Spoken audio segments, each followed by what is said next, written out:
October 16th, 1793. A cold morning in Paris.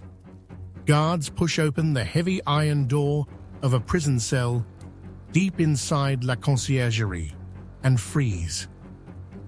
Marie Antoinette, the former Queen of France, sits silently on her straw mattress, her once golden hair now ghost white. Overnight, she's aged decades, but this wasn't the result of fear. It was the price of months of calculated torment, starvation, infection, and medical neglect so extreme it drained the color from her body cell by cell. And that's not even the worst of it, because everything you've heard about her merciful death by guillotine is a lie. For over 2 centuries, history books have painted the guillotine as quick and painless, a humane innovation born of reason and progress. But Marie Antoinette's final days exposed the truth. Her death was not an act of justice. It was a ritual of destruction, designed to humiliate, degrade, and annihilate her identity before the blade ever fell. So how did a teenage princess, once adored across Europe, become the most hated woman in France? Let's start at the beginning. In 1770, a 14-year-old Austrian girl arrived at Versailles to marry the future King Louis XVI. Her name was Maria Antonia, daughter of Empress Maria Theresa. In France, she became Marie Antoinette, a child in silk shoes, thrust into a palace built on decadence and political theater. For years, she played her part perfectly, the glittering centerpiece of France's royal image. But by her late 30s, the world had turned against her. France was collapsing under famine, debt, and revolution. The people wanted someone to blame. And who better than the foreign-born queen, living in luxury while citizens starved? But here's the key. Her execution wasn't about bread or justice. It was about spectacle, revenge, a political performance meant to terrify the elite and entertain the masses. The revolution had invented a new kind of death, one that erased humanity before it took life. The guillotine was sold as the scientific alternative to medieval torture. Dr. Joseph Ignace Guillotin promised instant, painless death, a compassionate instrument for an enlightened age. But Marie Antoinette's execution would prove that promise false. When the Revolutionary Tribunal decided she had to die, they didn't just sign her death warrant. They planned her annihilation. Every minute of her final months was engineered to strip her dignity away piece by piece, until she was no longer a queen, no longer a mother, no longer a woman, just a symbol of everything France wanted to destroy. And it began 76 days before the blade. August 2nd, 1793, 2 in the morning. The sound of boots echoes through the halls of the Temple prison where Marie Antoinette is being held with her children. Revolutionary guards burst in. They drag her from the cell without warning, ignoring her daughter's screams. Her son, Louis Charles, tries to follow, but a soldier slams the door shut. That was the last time she ever saw her children. They take her to La Conciergerie, a stone dungeon beneath the Paris courthouse known as the antechamber to death. There, they strip her of everything. Her gown, her jewelry, her wig, gone. Even her wedding ring, ripped from her finger. What remains is a small cell, barely large enough to stand in. 11 feet by 9, windowless, crawling with lice. And here's the cruelest part. 2 guards are stationed inside her cell around the clock. 24 hours a day, they watch her. When she eats, when she sleeps, when she uses the bucket in the corner for waste. She has no privacy, no rest, no dignity. Later testimony from the guards themselves, documents hidden until the mid-1800s, describe her being forced to undress and change under their gaze while they made lewd remarks.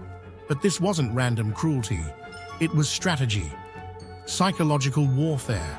They wanted her mind to break before her body did. She was fed just enough to stay alive, never enough to think clearly. She was woken at random intervals. Her meager belongings searched again and again. Once, they even brought her children's clothes into the cell and made her smell them, reminding her of what she'd lost. To keep track of time, Marie Antoinette scratched tiny marks into the wall with her fingernail, a secret calendar counting down her final days. When the cell was restored centuries later, those 76 small scratches were still there. By day 50, her health collapsed. She suffered severe hemorrhaging, a condition left untreated despite her constant pain. The guards described her as ghostly pale, unable to stand for long, her lips colorless from blood loss. Her once elaborate hair, once powdered and perfumed, turned completely white. And when the prison doctor begged the revolutionary prosecutor for permission to treat her, he reportedly laughed and said, "Let her bleed. It will make her easier to judge." It wasn't a trial they wanted. It was a performance. Their goal was simple. When the public finally saw her, she'd appear weak, guilty, and broken. No longer a queen, but a monster in human skin. But what happened next took that cruelty to a new level. On October 14th, 1793, just 2 days before her execution, Marie Antoinette was brought to trial before the Revolutionary Tribunal. The session began at 8 in the morning and ran for 16 hours straight. She was given no lawyer for the first 12 hours, no witnesses in her defense, no time to prepare. And the verdict? It was written 2 days before the trial even began. Prosecutor Antoine Fouquier-Tinville had already decided her fate. What he needed now was a charge so revolting that even the undecided citizens of Paris would turn against her. So he did the unthinkable. He brought in her 8-year-old son, Louis Charles, who'd been locked alone in a dark cell and beaten until he accused his mother of incest. When that accusation was read aloud, even the most hardened revolutionaries in the courtroom fell silent. One witness later wrote, "The accusation was so vile that even the knitting women stopped knitting." For 16 hours, Marie Antoinette had endured every insult in silence. But now she rose, trembling, and turned to the crowd. "If I have not replied," she said softly, "it is because nature itself refuses to respond to such a charge laid against a mother. I appeal to all mothers here. Could such a crime be possible?" The courtroom broke. Women sobbed openly. Even the soldiers guarding her looked away. For a brief moment, the revolution's most hated woman had become human again, and that terrified the prosecutors. Fouquier-Tinville called an immediate recess. When the trial resumed after midnight, the sympathetic audience was gone. In their place sat a hand-picked jury, drunk from revolutionary taverns, ready to deliver the only verdict allowed. At 4 in the morning, after 20 hours of staged justice, they declared her guilty of treason. Her sentence, death by guillotine. Her execution, scheduled for noon, just 8 hours away. When she heard it, Marie Antoinette made one final request: to be taken to the scaffold in a closed carriage, the traditional transport of nobility. That single request, an attempt to preserve a shred of dignity, enraged the Committee of Public Safety. "You want dignity," they said. "We'll show you how much dignity you deserve." And that's how the revolution designed one of the most humiliating executions in French history. Because what happened next, the slow, hour-long procession through the streets of Paris, wasn't a simple execution. It was a public exhibition of revenge, and what they did to her along the way would leave the city cheering, and history forever scarred. Paris, October 16th, 1793. The clock strikes 11. In her cold, lice-ridden cell, Marie Antoinette, pale, trembling, barely standing, hears the creak of iron hinges. The door opens, and the executioner, Charles-Henri Sanson, steps inside carrying a pair of dull scissors. He doesn't bow. He doesn't speak. He simply grabs a fistful of her white hair and begins hacking it off. Not carefully, not respectfully. Each snip is a performance, a deliberate act of degradation in front of jeering guards. When he's done, he tosses the uneven clumps to the floor. Her royal crown, symbolically and literally, has been stripped away. Then comes the final insult. She is told her request for a covered carriage has been denied. Instead, she will be paraded through the streets of Paris in an open dung cart, the very same wooden cart used to haul manure. This was no accident. It was a statement. Closed carriages were for nobles. Open carts were for criminals, beggars, and prostitutes. And so, the last Queen of France was made to ride in filth through the city she once ruled. They bind her hands tightly behind her back, so tight the rope cuts into her skin. The position forces her to sit upright and unbalanced. Every bump of the cobblestones sends her body lurching forward and back, unable to steady herself. The cart creaks out of La Conciergerie and onto the Rue Saint-Honoré. It should take 15 minutes to reach the execution site at the Place de la Révolution. But the revolutionaries have a different plan. They choose the longest possible route, over an hour of travel, so that every citizen can witness her downfall. As the cart moves slowly through the streets, the crowds grow thicker. Windows are filled. Roofs are lined with spectators. 30,000 people flood the route, laughing, shouting, throwing rotten vegetables and mud. Some sing revolutionary anthems. Others mock her voice, her accent, her clothes. Street performers dressed as Marie Antoinette stumble alongside, pretending to beg for mercy, while crowds roar with laughter. For the people, this isn't justice, it's entertainment. And in the middle of it all sits Marie Antoinette, thin, pale, her wrists bleeding under the ropes, her body barely able to stay upright, but she does. Eyewitnesses wrote that she held her head high, her gaze calm and fixed ahead, refusing to give the crowd the satisfaction of seeing her cry. The famous painter Jacques-Louis David, a fervent revolutionary, was among the spectators. Sitting at a cafe window, he sketched her as she passed. That sketch still survives, a haunting image. No makeup, no wig, no defiance, just quiet resignation. When the cart finally reached the Place de la Révolution, the square was already packed with 50,000 people. The guillotine towered 20 feet high in the center, its wood painted bright red. Soldiers stood in formation around it, drums pounding to drown out the noise of the mob. Marie Antoinette was helped down from the cart. Her legs buckled under her, weakened by weeks of starvation and illness. And in that moment, perhaps by instinct, perhaps by grace, she accidentally stepped on the executioner's foot. The crowd gasped.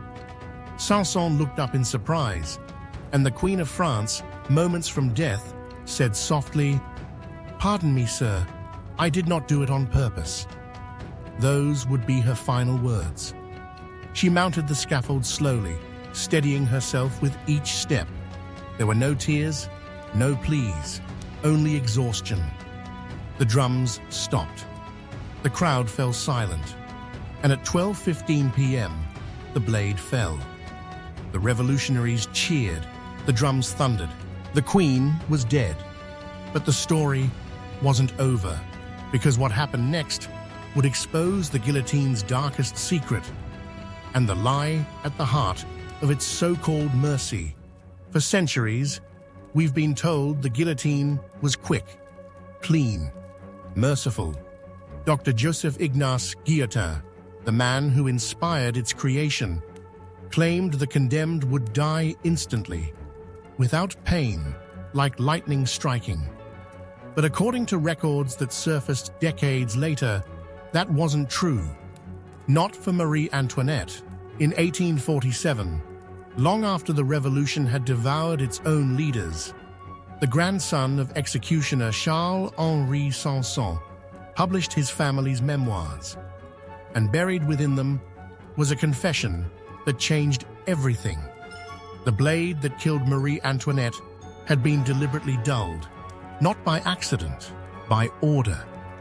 The Revolutionary Committee, desperate to make high-profile executions more dramatic, had instructed Sanson not to sharpen the guillotine before political deaths.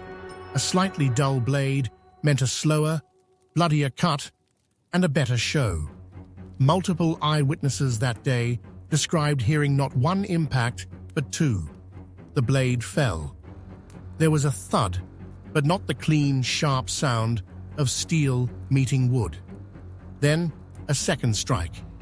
One journalist, Gracchus Babeuf, wrote in his private notes, "I saw the blade rise and fall twice. The crowd cheered louder the second time." Think about that. You're bound to a wooden frame. You hear the mechanism release. The blade hits, but doesn't finish. For 1 or 2 unbearable seconds, your mind still functions. You feel the pressure, the pain. Then the blade falls again. That's not justice. That's engineered suffering. When the job was finally done, Sanson did what protocol required. He lifted the severed head by its hair and presented it to the crowd. But even that moment went wrong. Her hair, turned brittle and thin from malnutrition, slipped through his blood-soaked gloves. The head fell into the basket with a dull, hollow sound. The crowd erupted, not in horror, but applause. Soldiers fired muskets in celebration. Street vendors sold pamphlets and miniature prints of the execution before her body was even cold. And then came the final act of erasure. Her remains were carted off to the Madeleine Cemetery, a simple pit used for executed prisoners. There was no coffin, no prayer, no name. The Queen's body was thrown into a mass grave with 8 others, covered with quicklime to speed decay. Within days, her flesh and bones were gone. The revolution had achieved its goal. Marie Antoinette no longer existed. Not as a queen, not as a woman, not even as a corpse. She was a cautionary tale, proof that no one, not even royalty, could stand above the people. But here's the bitter truth. Her death didn't purify France. It poisoned it. In the 10 months after her execution, nearly 17,000 more citizens met the same fate. Some guilty, many not. Merchants, priests, farmers, and poets, all condemned by whispers, envy, or politics. The guillotine, once hailed as the emblem of progress, had become a machine of mass murder. And it all began with her. Marie Antoinette's execution was the prototype. Public humiliation before death, pain disguised as science, revenge paraded as justice, and total erasure afterward. It taught future tyrants a devastating lesson. You don't just kill your enemies, you destroy their image. You make their suffering entertainment. And in that spectacle, you teach the crowd to stop seeing human beings. The propaganda that followed cemented this. The famous line, "Let them eat cake," it never came from her mouth. It appeared decades later, an invention of revolutionary writers who needed their villain to be cruel enough to justify the cruelty done to her. For over 200 years, it worked. We remember Marie Antoinette as the frivolous queen who deserved what she got. But the real woman, flawed, naive, trapped in a system she didn't create, was buried not just in a pit of lime, but under centuries of lies. And maybe that's the greatest tragedy of all, because what happened to her wasn't the end of tyranny. It was its rebirth, dressed in the language of freedom. The revolution promised liberty, equality, fraternity. But in the end, it delivered fear, blood, and silence. So the next time someone calls the guillotine humane, remember this: it wasn't a blade of justice, it was a mirror, reflecting the darkest corners of the human soul. And for one woman, on that October morning, whose last words were an apology to the man about to kill her,